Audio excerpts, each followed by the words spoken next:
Tai Chi mastermind meeting for today. This is actually being videoed for you on Friday the 13th, November 2020. And our topic today is part of assimilating principles into practice. And our focus today specifically will be on how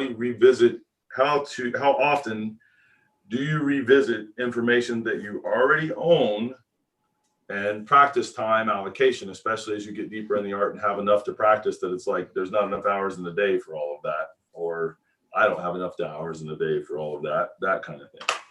And so we're going to get into that in some depth. Before we do that, I guess I'll introduce everybody and then a word from our sponsor. So I'm your host, Richard Clear. This is Matt Holker. He is the regional organizer for Maryville, Tennessee, which is outside of Knoxville, Tennessee. Everybody. And this is Jeremy Keeble, who recently came on at the beginning of the month and for that, but been studying with me for the better part of 18 years. So for a little while.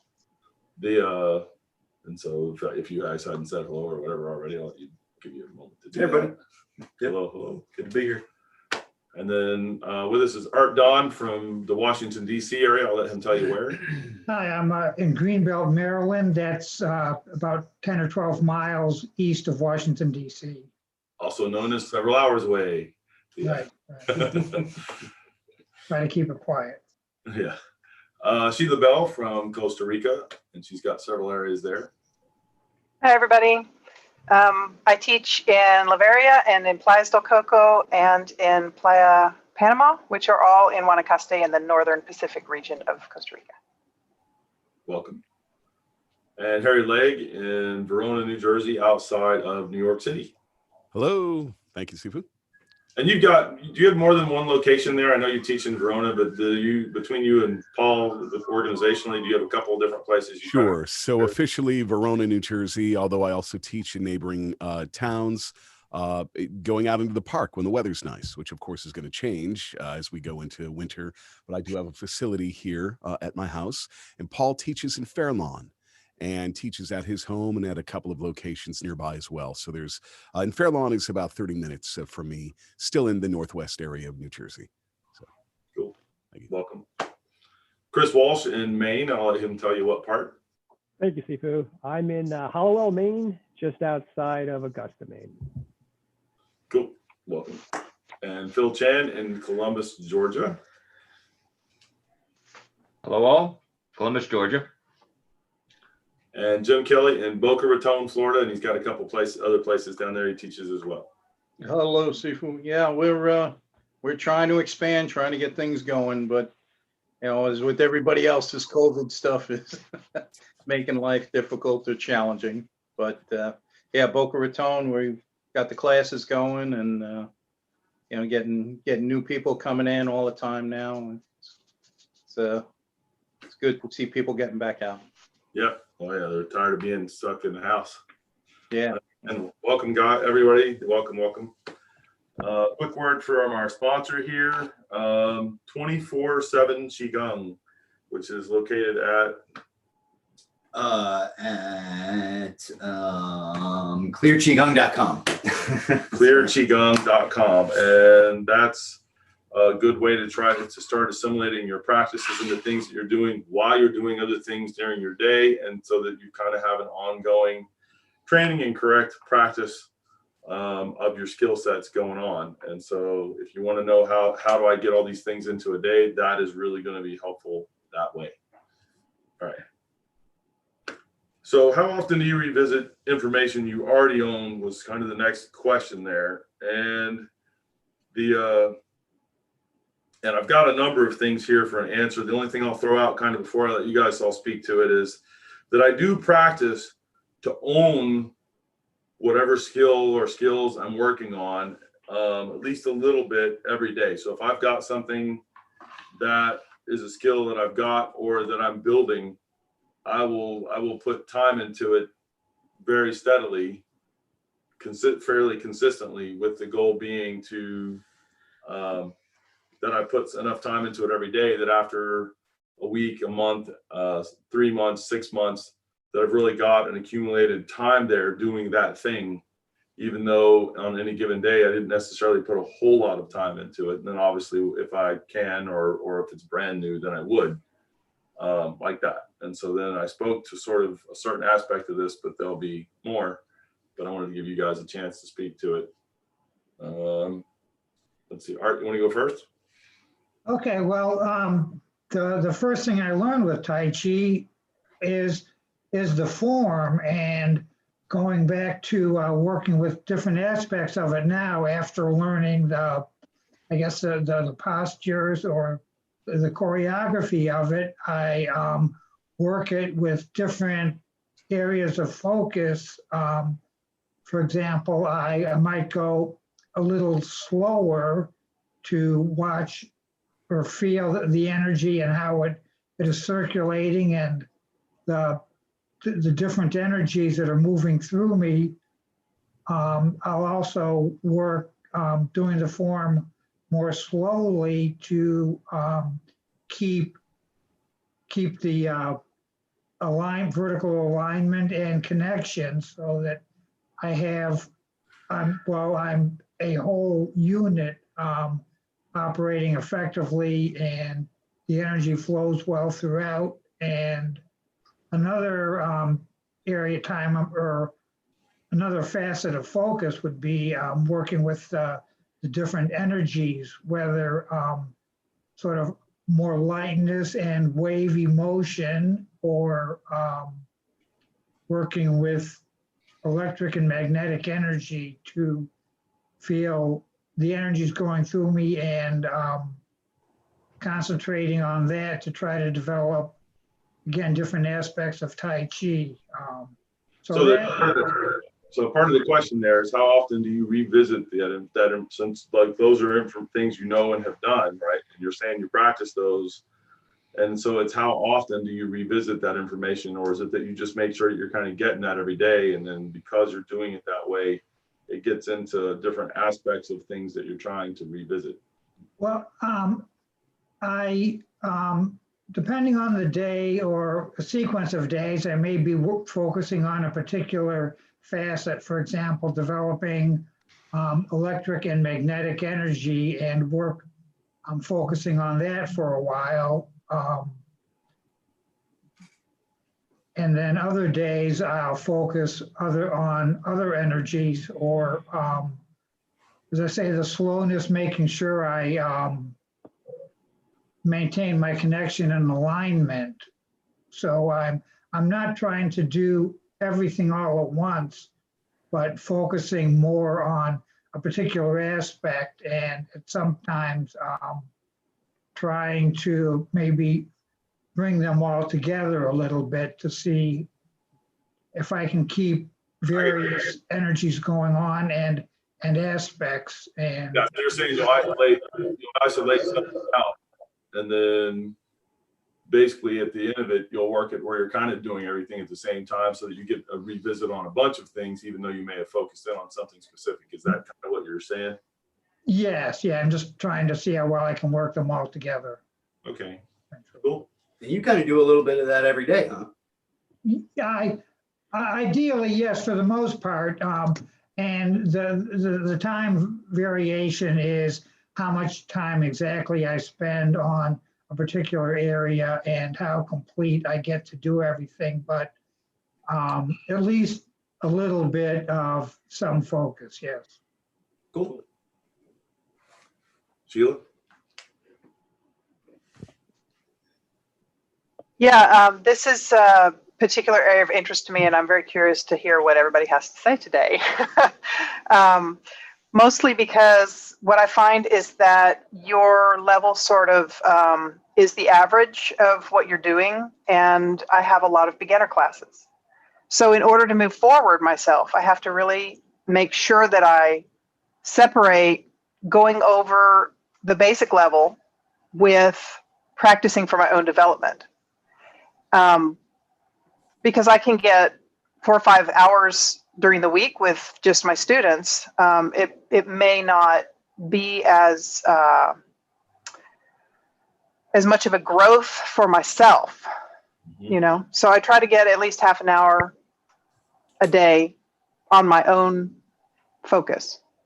But as far as revisiting what I've seen before, I do it constantly with my students.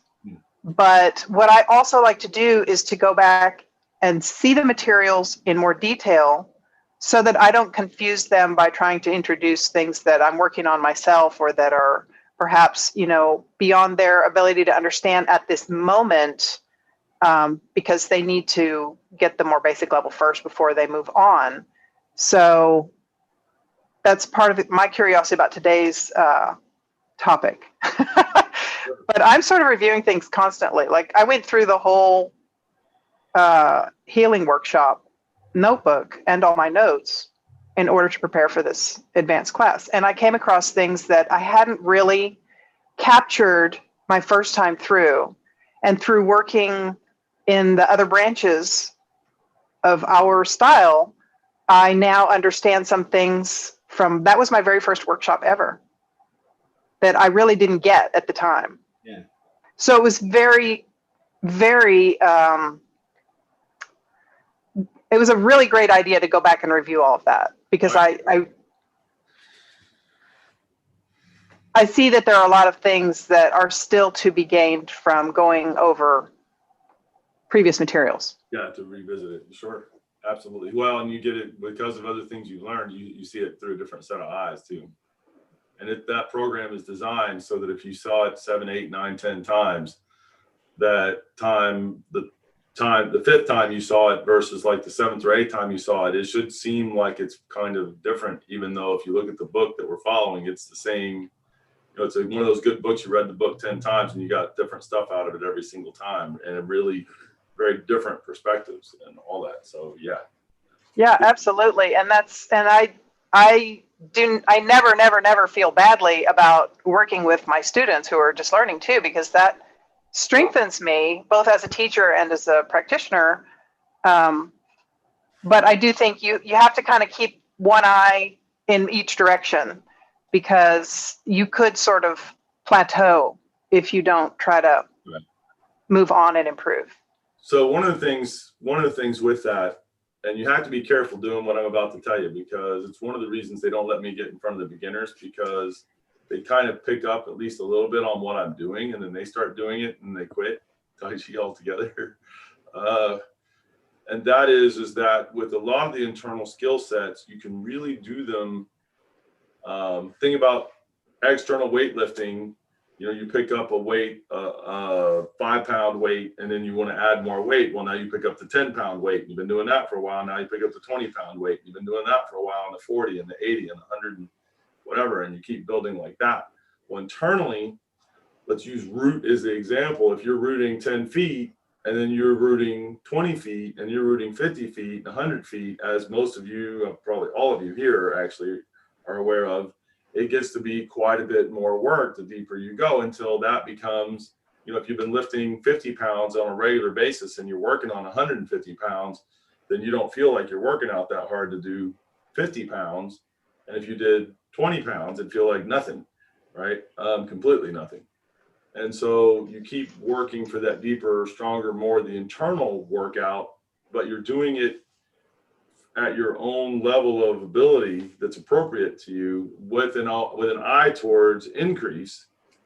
And so you can be teaching a beginner thing, and there's a whole, and I'm using root as the example, but even your zongding, even your sung, even your connections, the strength of those connections, the amount of volume you put through those connections, and all that stuff, you continue to be able to build that. The only thing where it becomes problematic for doing that with beginners, if it becomes so much that it's obvious to them that you're doing something, and they start trying to duplicate it, and they're not ready to do that. So they saw you pick up 100-pound weight, so now they're trying to pick up 100-pound weight. The next day they can't, you know, they can't move correct. You know, they're in pain and they can't move right because they weren't ready to do that. And so as long as it really is internal, where they can't tell you're doing it, which is a skill too, but you are adding more, then you can actually keep doing the basics for quite a while and be working a lot of things. And then what you're doing in terms of your practice then is trying to get it added in there where it's an automatic, where you've worked it enough separately that it becomes more automatic for you, and it's just something that's going on while you're doing that.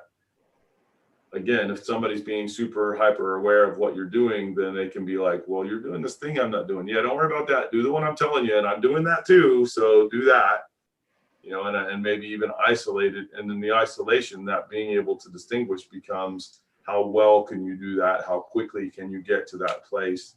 And those kind of things too. And so that helps your skill and all that stuff to really improve, but yet you're able to work with beginners. You just have to watch that, you know, if you're able to do it like where you end up, there's certain aspects of it to where they could try to duplicate it, and that can be a problem if they're obviously not up to that level of development. So good, cool. Thank you. Thank you. Harry? So my answer, somewhat similar to Sheila's, having the good fortune to be able to be teaching a good number of classes per week. Things keep coming around and coming around. And every time I revisit something for me that I'm teaching my students, I tend to get a little bit of a bump. And then when I revisit them with my students, like, so there's about 7 classes that I do per week. And for the most part, I do the same topic each week with all the classes, but at different levels, depending on if they're the senior students or my more advanced private students. And so this week it's spiraling. And wow, I mean, just feeling it that much stronger every time, and seeing my students who, you know, even my senior citizens, I think I went through spiraling with them about a year ago, and watching them do it now, that they're really used to moving energy inside their body a whole lot more now. So moving those spirals inside their body made that much more sense to them. And then I, along with them and my advanced students, are feeling it even stronger. So that's how I tend to revisit stuff. Now, when it comes to things that maybe I don't exactly own yet, or I'm sort of kind of owning it to a point, I'll do that with Paul, my other instructor here. And you know Paul very well, and he studies directly with you also.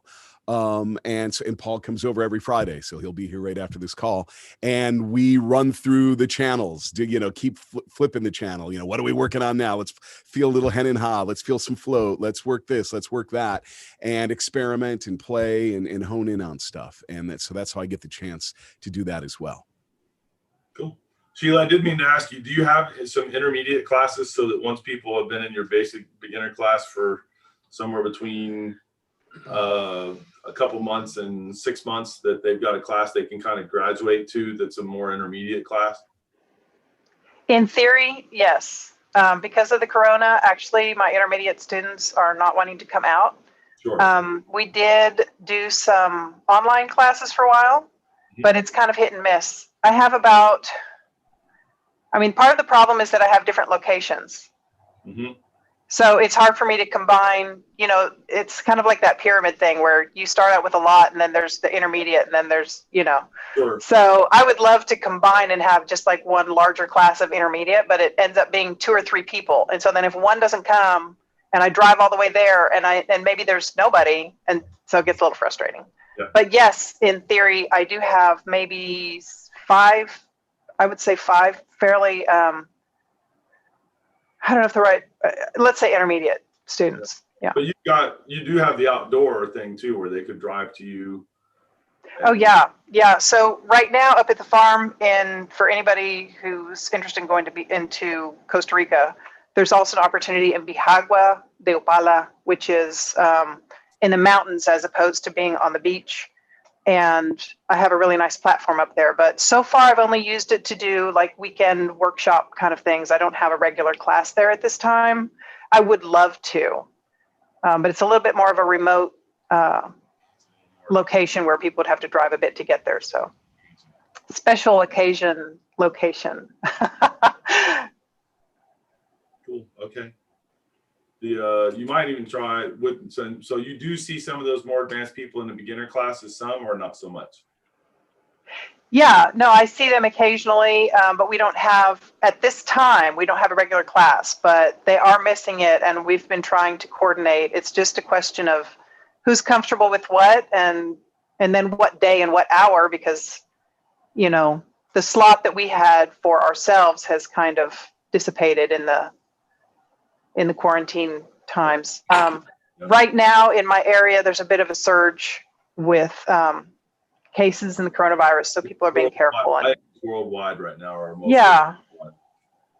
So yeah. Yeah, but they're there and they're waiting in the, stage left and stage right, and hopefully we'll get them all back together as soon as safely possible. But it may be that you can do stuff with it in the Zoom where you're working some of the other intermediate things that aren't, you don't have to touch for, but that are definitely where you are taking some of those basics up a level and trying to get them to come up with some of that where you're actually, where everybody's doing that. So.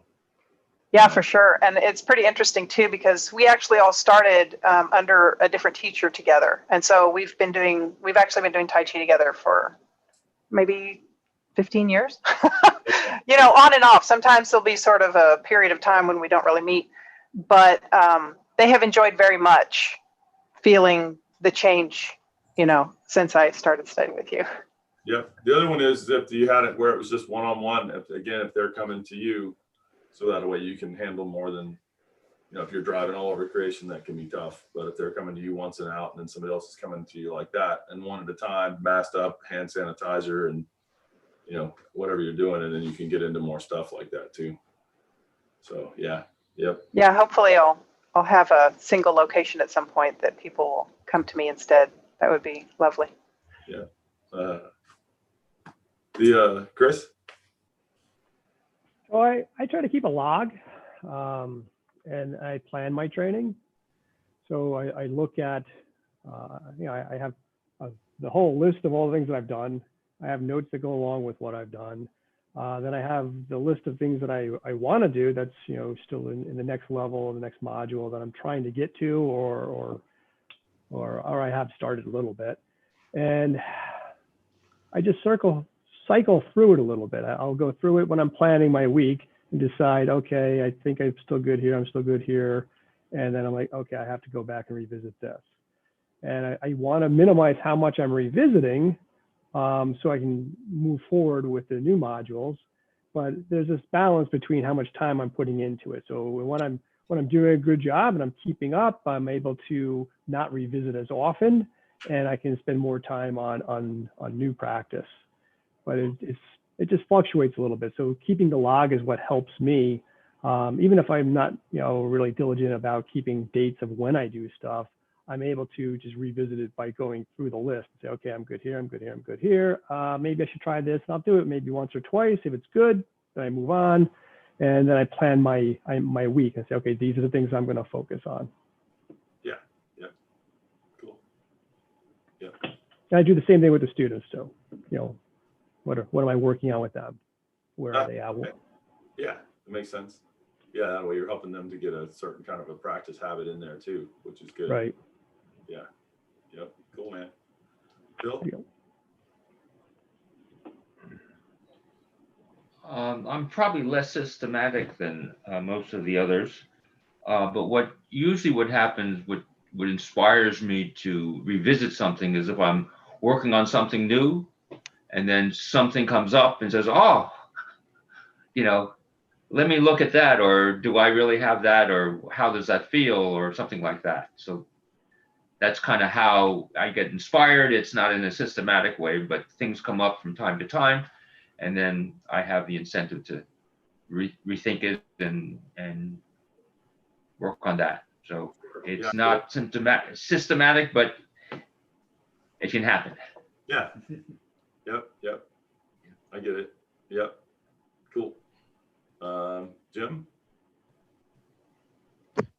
Yeah, I think I'm a little bit more not proactive, reactive, I guess. Because of my schedule and the way life is and all the training, starting at 20 years old, I was always told, don't develop routines, don't repeat patterns, don't do the same thing, don't go to the same place. So it's tough for me to put down, I never eat dinner at the same time every day, or I don't have routines like that. So it's hard for me to say, okay, I'm going to work out from, 7 o'clock till 10 o'clock, or, put a time on each day. But I think what keeps me going is I seem to have a lot of high-ranking students from other martial arts, like 4th, 5th degree black belts from other systems.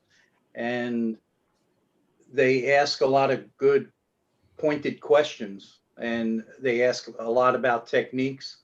So I'm more or less guided by what they ask and make sure I'm sharp enough with the skill to explain it. I'll go, and if I don't have the way to articulate it right away and explain it, I'll go back to the teaching materials that you furnished, or take a look at things, or I'll call you and just go over it and make sure I'm on point with it and I'm giving the correct information. So it makes me want to study and make sure I'm up to par to share it with these guys who really know their stuff. Cool. Yeah, that makes sense. So having been with him for a decent amount of time, one thing that I always tried to do is just take some really good notes, right? Because in 18 years, what did you learn day one? I actually remember that, but oddly enough, it's what about day 3? And sit up straight. Oh. Yeah. Lower. Lower. So it's kind of tough. So I took good notes, and what I have a habit of doing every now and then is, I guess I've got 5 notebooks full of just notes. And last night I just I'll just read over those once or twice a year, like, okay, that's that. And I'll kind of do these things in my head, things from 15 years ago. Okay, yeah, I remember that. I got that. Okay. And if something looks funny, I'm like, what is that? I'll either ask him or think about it or polish it up, right? But some of the more advanced things, I need to do more of that and kind of pluck it out and do some of it during, a more routine practice. But yeah, that's kind of how I try to keep an idea and remember the things that I've learned over the years. Is I just kind of look at my notes and kind of revisit them just in my head, right? It's not something that I need to just do, because a lot of them are just physical skills or some of the CLOT type stuff that I can just remember. It's good. I got that, and I can go on. But yeah, and then just routine stuff every day is just mostly energetic or rooting and just moving the energy in my body. So that's internal stuff, yeah, all the time. So yeah. Cool. Excuse me, at this point in my training, it's basically like what I'm seeing more and more is that what I thought of as new material before I understood it, like once I actually get it, it is a revisitation of old material, and it's a re-examination of it in different ways and putting different pieces together. And more and more I'm seeing that, and it's not necessarily that or not at all that I've hit like the end of, the knowledge that you can have in this or anything like that, but it's that all the basics, or what I sort of think of as the basics or the fundamental pieces, others here have echoed this idea that you see things a certain way the first time, and then you get another bit of perspective and you go back and revisit it and it looks different, and you see it from a new angle and you get a better understanding of that. And then you put another piece on there and you get an even better understanding, and an even better understanding and a more sophisticated understanding and more use out of it and more things you can do with it. And all the pieces, as they're coming together, there's still more to be learned from the new foundation that you've just built. And it's just building that sort of, on top of that foundation that's there more and more, but it really keeps coming back to those foundational pieces every time more and more. And that's what I keep kind of discovering about the training as I progress through it. I'm just constantly in awe of how sort of elegant the beginning of the process is to account for all of these things that you have to account for towards the end. but to be able to do so pretty simply and use the sort of basic building blocks and really identify what they are, so that you can put all of those pieces together in every possible combination you can imagine, and all of the different variations that you can do each thing in, and then all together, like Art was saying. And it's just this sort of never ending, exponentially bigger and bigger and bigger thing, but it always keeps coming back to those fundamental pieces. And I'm just more and more and more in awe of that fact as I get deeper and deeper and deeper into the training. And then, of course, when I'm working with my beginners, I am also, when I do work, teach the beginner classes, or when I'm working with any beginners, I'm also trying to do the things that, we've talked about on the call here, where I am really trying to revisit those elements as purely as I can from like kind of a beginner perspective, but knowing, and having the skill that I have now, but really trying to isolate it out and really getting into that element of whatever it is we're working on in that class. I follow the structure of, the Clears Tai Chi curriculum of the level 1 program for our beginning students. And we do follow that pattern. And so there is that structure, but in terms of my own development, I'm a lot more like, what a couple folks on the call have said, Jim and Phil, where I'll get to a point where I sort of realize like, oh man, that's why the underground weight shift was so important. And then I'll go back and put a bunch more time into the underground weight shift, or, whatever that piece was. And so as the things are syncing up, I'm sort of realizing like, oh, I kind of shorted myself on this. I got to go back and get that a little bit better or more. I thought I really owned it the way I needed to, but for what I want to do with it and what I've got coming up, I actually need a little bit more of that, or more speed with it, or whatever it is. It depends on what you're playing with. But I do find that keeps coming up, like that the further you get into the training, the more important all of the basics really are. All of that fundamental stuff that we learned at the very, very beginning, it just all kind of keeps coming back to that for me. Cool. So I work to practice. I practice to own those fundamentals at a different and better level on a very regular basis, right? The things that are really the building block things. It's like, can I do that bigger, more, faster, wider, with more volume, going from not doing it to doing it, shorter duration of time between those two things, and all of that. And I'll talk more about that in a minute. And then whatever skill that I've been kind of working on, or the places that I'm trying to get to with it, or the things that I'm sort of thinking about regarding it more recently, that I practice a little bit every day to own those skills, that I at least try to, even if I've got a laundry list of things I'm doing and or are very busy, I try to at least touch that skill on any given day, so that then when I go to come back to it the next day. And now, a word from our sponsor. Is Qi real? The word Qi is the Chinese word for energy. And energy is everywhere, all around us. Physics says so. The question is not, does energy exist? Because of course energy exists. The real question is, what forms of energy can human beings tap into and use? My name is Richard Clear, and internal power is what I do. After over 40 years of continuous study and research, I created a one-of-a-kind online program that my students are raving about. In it, I revealed the secrets of effortless internal power. The program has had so much success, I decided to take it to the public. In fact, the results are so powerful that I put a money-back guarantee on it. Find out more about this incredible program at internalpowerkeys.com. And so what I was telling you was I try to touch it at least a little bit every day, even if it's briefly. And then at some point when I get more time on that, or when I have a little more practice time, and then I'll start trying to get into it in different aspects and just expanding that. And then by doing that at least a little bit every day, again, over an accumulation of time, it starts to really become something. And you can touch a lot of items where literally you've touched it for 3 seconds, 5 seconds, 10 seconds, 20 seconds, half a minute. And really, if it's a skill that you've already got, it's more like if somebody said, hey, wave high. Okay. Didn't take me, that took 1 second, 2 seconds. and it's like wave high, wave, you know, or put a wave through there, or put a spiral through there, you know, or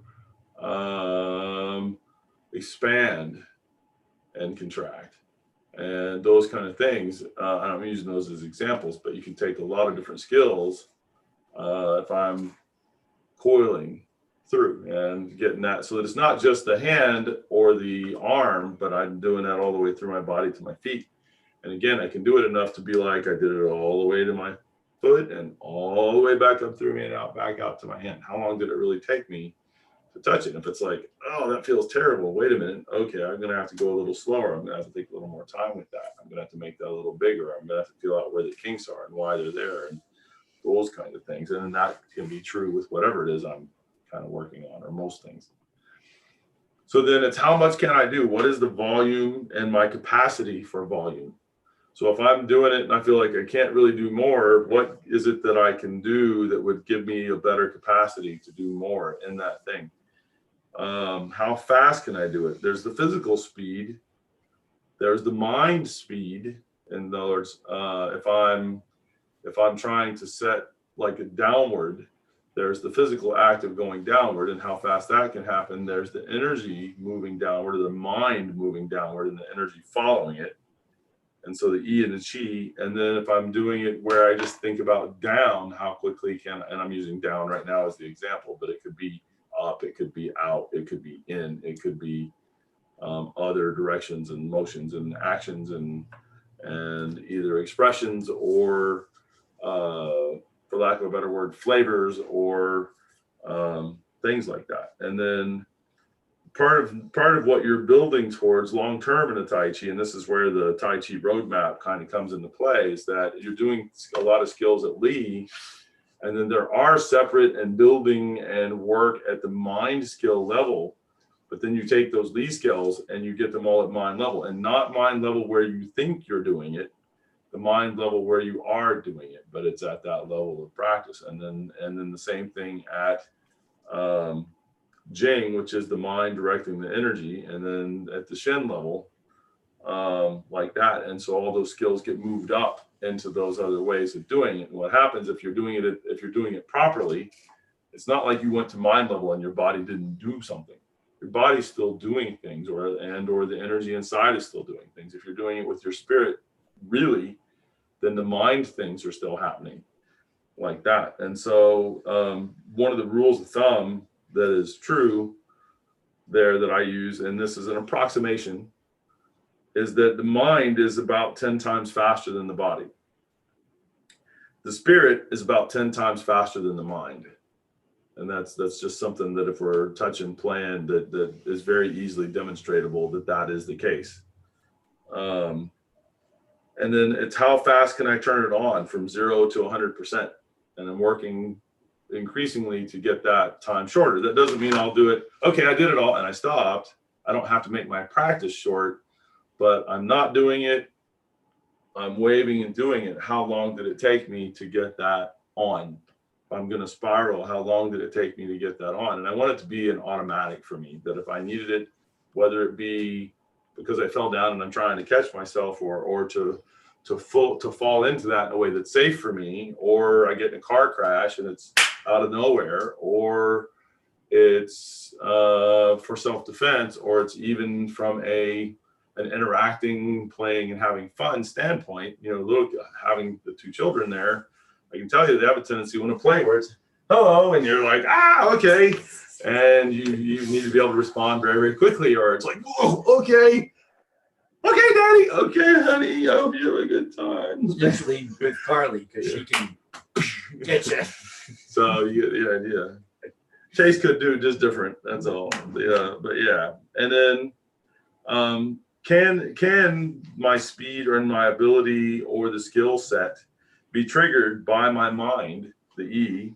Can it be triggered by my spirit? What can trigger it on? And then it's not just triggers where it's like, whoa, bam, oh, sorry, but woo, and then I didn't hit him, but yet I could also hold off, and so it's because there's people that train, you see people that train in their like a 5th degree in karate or something, and one day their wife accidentally surprises them. Bang! Oh man, they broke her ribs or nose or whatever else. And so ideally you would train it so that you're not lashing out as a response inappropriately, but that doesn't mean you're not in a position so that as you're assessing and doing what you're doing, and then you can respond appropriately. But all that is kicking, but you don't want it to be like, well, so I don't hurt them, I'm getting, because if it was an attack, they've already hit you a whole bunch of times, there's a problem there.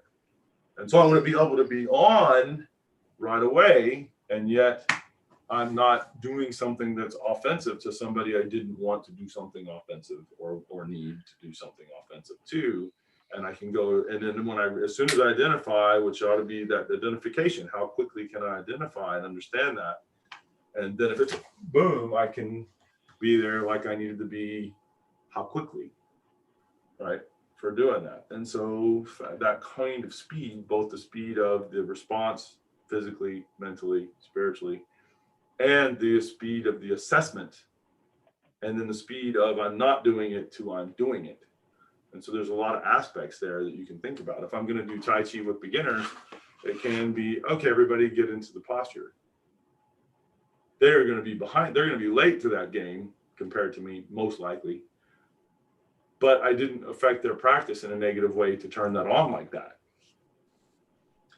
Right, because this is where they're, because I am trying to get them so that when they come to class, they're already in that state. Right, or if they weren't in that way of being, that if, like, let's say it's calming, relaxing, releasing, this kind of a thing, that they're, as soon as they even think about going there, that's your spirit typically at work. If it's like the thoughts occurring to you, not always, it can be the mind, but anyways, that they're already, their body is starting to become that. And then okay, now I'm going to go to the next step of it and do more. I think you get the idea of not ask questions, right?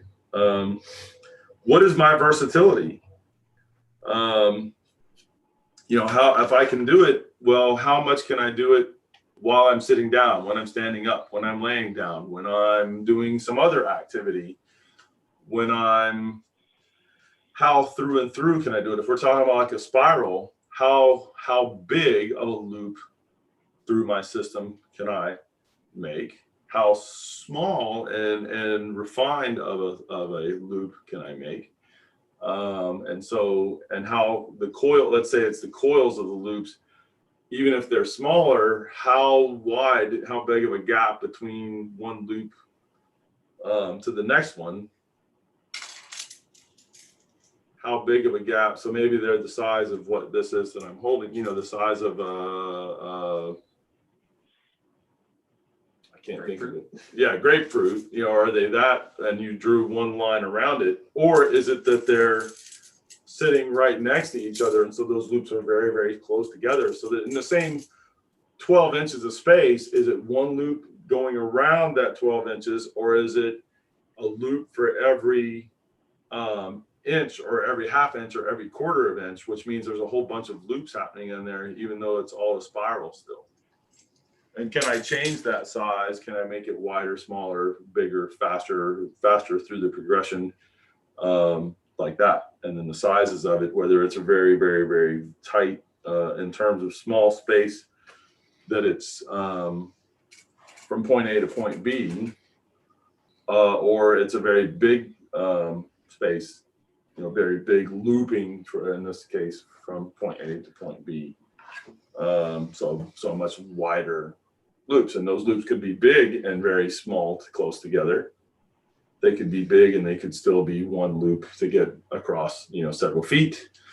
You get the idea. There's a lot of versatility there, and I want to have as much versatility as I can get. I want as much functional use through and through. And this is part of using it every day, and different skill sets and aspects of it while I'm doing other things, because there's a lot of natural movement there. And it's, am I moving in that kind of a way? And am I doing it without having to exaggerate it in terms of my physical expression? And yet it's still really going on, and my physical, and then ultimately your internal as well. And yet it's working with those skill sets as opposed to not. And what kind of connection do I have, and is it connected all the way through, and how well is it connected into those same kinds of degrees and amounts, and you get the idea. And so I've got distance between the coils, very compact or spread out to go around and bypass injury, et cetera, on my own body, wherever I might have some today or ongoing or whatever it is. The direction, am I coiling where I started on a downward, going to the left, going upwards, going over to the right, or did I do the opposite direction of that? And then is it that if I've got, say, a coil set up or a spiral, set up there, is it designed to bring whatever's in contact with it towards me across that spiral? Or is it a spiral that is just by being in place has an outward flow to it? Is the flow of it through there, because it's still in that position, is it inward or is it outward? Or is it both?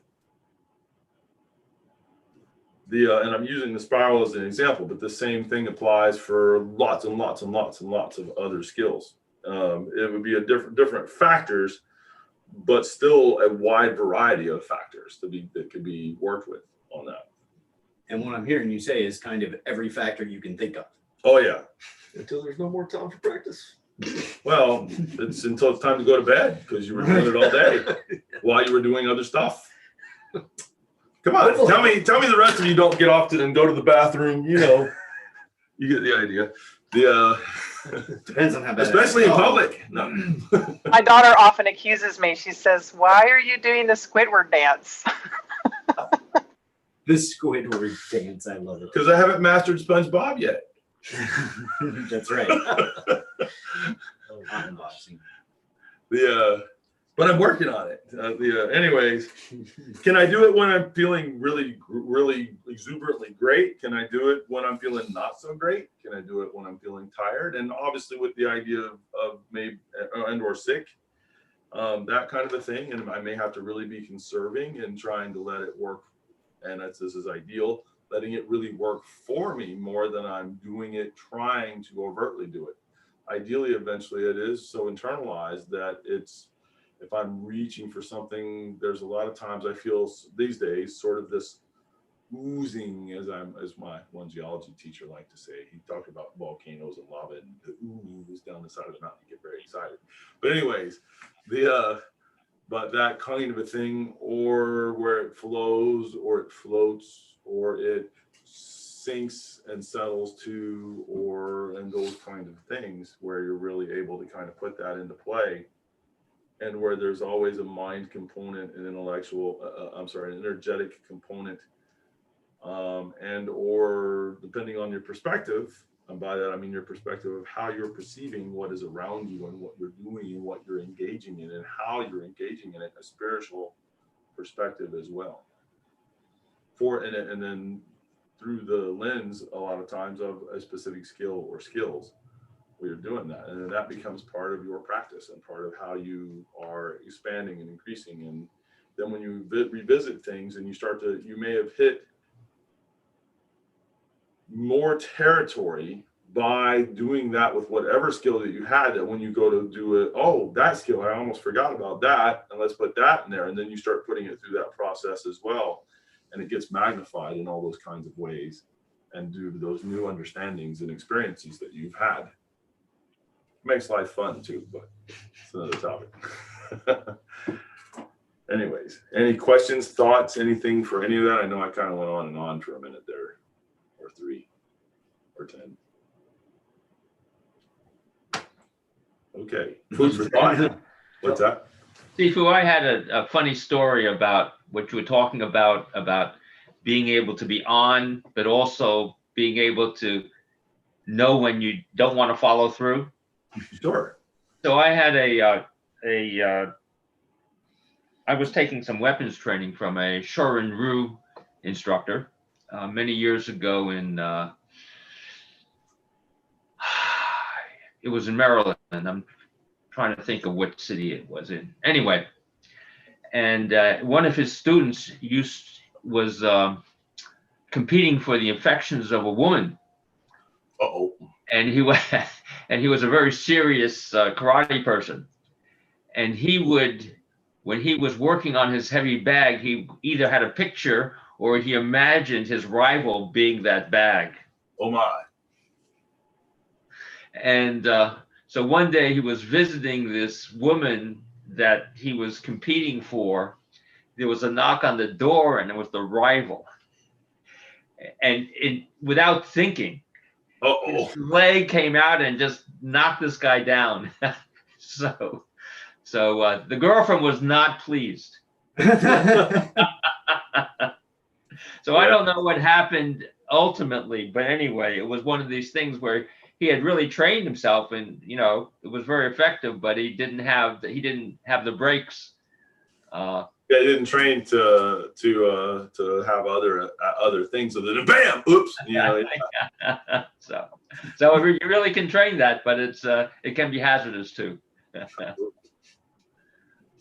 Yes, you do want to train for things where if it is a situation where you needed to respond, you can respond, but you can't be that your response is always to respond in a specific way every single time. And maybe there's some situation or some thing that you want, if I ever get this feeling, then, or this situation of a certain kind, then responding a certain way is good. But if it's that rote way every time for a good number of things, you're going to end up with some problems there, because it's going to be that you had a response or a reaction or something that was inappropriate to the circumstances, or that wasn't in your best interest. Always hit it, except for that day when it's a Mack truck and you should have got out of the way. Right. Yeah, that kind of thing. Yeah, good. Any other thoughts, questions, or anything? And I had one other point here, but I don't want to make it unless I've addressed anything that came out about that other stuff. All right. So the other thing is I do keep lists on my phone for the 24/7 extra practice, and I consult it every day. And basically I've got the list there of whatever it is that I'm kind of up to, or going, hey, I want to make sure I at least touch that today. And then I go and I keep a notepad that I keep on a 24-hour cycle there for throughout the day. And then I make sure that at some point each day, and I usually do it, I've got a certain time of day that I set it for, and you can set an alarm for it even if you wanted to, or that, you know, hey, this is the point where I'm doing that, kind of like you would do a meal or other things. And then I hit that and I go, okay, and bang, and I just go through the list and I do the stuff, bang, bang, bang, bang, bang, and make sure that I've kind of hit those things. Some days I put a little more time into them. Some days I put a little less time into them. You know, just depending, but I make sure that list is on there, and then that list can change. And so sometimes with the more advanced ones of you, if I've got something on that list that you would think of as being not particularly an advanced skill, and I see somebody going, oh yeah, why would I do that? And I'll go, well, I'm doing it every day. You know, it's right there. And they're like, and they're looking at the thing on my phone because it was click, and there it is. And they're like, you're actually doing that every day? Yeah. So don't be quite so quick to write that one off, or at least put a little bit of something into it, because there is some value there. Yep. All right. Good. Other thoughts, questions? Any other things you guys wanted to get into at all? Let's see here.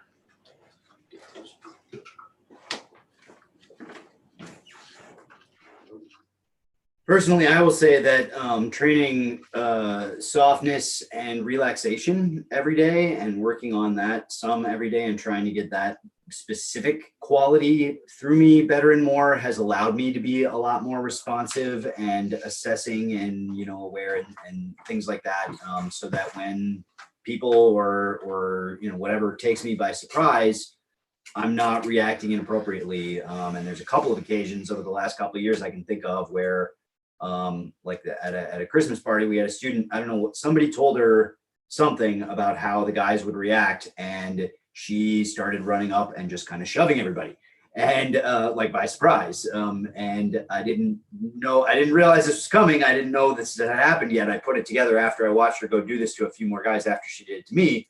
But this woman just kind of ran up and shoved me for no reason out of nowhere. And I didn't know who it was or what was going on. She came kind of from behind where I couldn't see her. Good Lord. And I could have easily had a really bad reaction to that. But instead, I found myself sort of behind her with my arm around her shoulder before I really knew what was going on. It was like, oh, "Hi, Kathy, what's up?" And then she giggled and ran over and shoved someone else and did that a couple more times. But you know, that could have gone a Really much badly. different way for her. And then just very recently, I had my nephews, I had nieces and nephews visiting, and one of my nephews did the same thing out of nowhere. He just kind of ran up and just kind of shoved. Kids will do it. And again, before I sort of realized what was going on, I was kind of behind him, and I had sort of slipped the shove, and I had him like up in the air, and it almost scared him a little bit at the first time. And then he started having a little too much fun with it, and then he started trying to shove me just so I would do that again. But you get the idea. Like there's times in your life where stuff takes you by surprise, and if your reaction, if you've trained yourself to be calm and relaxed most of the time, and you know, soft and responsive to that, it's a lot easier to take correct action and not be in trouble, like in harm's way, or you know, what is this, you know, that kind of stuff. It's easy to move and be responsive. I tend to use the example of being in heavy traffic on the highway at high speed, where the traffic's moving, but everything is very fluid and you better be very responsive. And the response can be very, very different. Traffic could really all of a sudden very much slow down. It could be that somebody starts to cross into a lane that you're in a certain kind of a way. It could be that there's a sudden obstacle in the middle of the road and you're going to have to somehow flow with traffic, and other kinds of things, where your responses are really going to be different at the wheel, different at the speed, different at the way you merged or moved, and all that kind of stuff. And then ideally being a part of the traffic, not trying to be standing out from the traffic particularly, like that, but those kinds of ideas.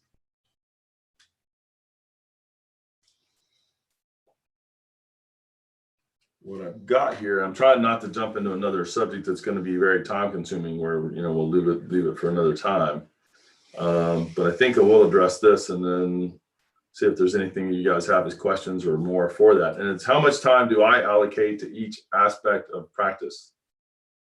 And my answer is, I do as much as is needed until I own it, and then I do some more. And quite often while I'm doing other things, when I get something new, there was something, don't know if we probably weren't dating, because otherwise I don't think she would have married me. But we hadn't been together that long yet, and so it was probably past that stage. But going out somewhere, and I'd be doing, while I'm walking, whatever we're doing, and it's like, oh yeah, okay, so give that over here, hold your hand up once. Okay. And just, where it was the same thing. And it was like, what are you doing? Well, I'm making this an automatic. Like, what do you mean? And, and it was like, well, I don't have to think about this. It's already there, like that. And making it just such a natural motion that it's really very, very, very fast, but I'm not moving quickly to do it. And there's plenty of different ones, and depending on what you're, doing, it's got that kind of an automatic to it, but it's because I trained it while I was walking. When I'm walking from here to there, it's like I'm doing this thing, and doing that with enough different things or whatever it is I'm working on at the time. A lot of what I'm doing now is internal enough where it doesn't have quite the spectacle while I'm walking down the street anymore, but but it is still that same idea. And I've got, while I'm doing other things, walking to and from the bathroom, etc. What are you doing? Got to go to the bathroom. That one seems to go over a little better, especially if it's like that, where people don't seem to have much trouble, because they know you could be doing the other kinds of, you better don't lock that door. Okay. Anyways, yeah. All right. Any other thoughts, questions for the day? All right. That's all I got. You guys are welcome to stay on and chat a little bit more after we get off after we're done here. But thank you, and thank you for the great responses, and hopefully the folks at home here got some good benefit out of that, and we'll do more next time. Cool. Thanks, everybody. All right, thanks. Thank you, Steve. See you next time. Did I give you food for thought there? Something you're going to try to put into practice? Definitely. Reports from your part of the state or country. Or country. Yeah, the tip about having a list on your phone, I think that really resonates with me. I'm probably gonna put that into I already have, little alarms throughout the day. So why not add a few items in there? Sure. That's a great tip. Thanks. Yep. Okay. What are you doing? Ring. Okay.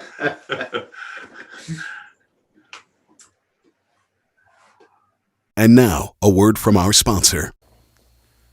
The internal power that comes at the higher levels of Tai Chi can seem mysterious, but that is mostly because Tai Chi students don't see the big picture yet. They don't even understand what the higher levels of the art are, much less have a plan to get there. Even though the senior masters mostly agree on what the steps are, they mostly don't talk about it. On the TaiChiRoadmap.com, I outline all of the steps of Tai Chi development. Everything is explained so you know what to do, when to do it, and why. This is the complete roadmap to Tai Chi mastery with an explanation of all the steps from rank beginner to senior master. Again, that is a free course that you can access online. Go to TaiChiRoadmap.com to sign up. That's TaiChiRoadmap.com.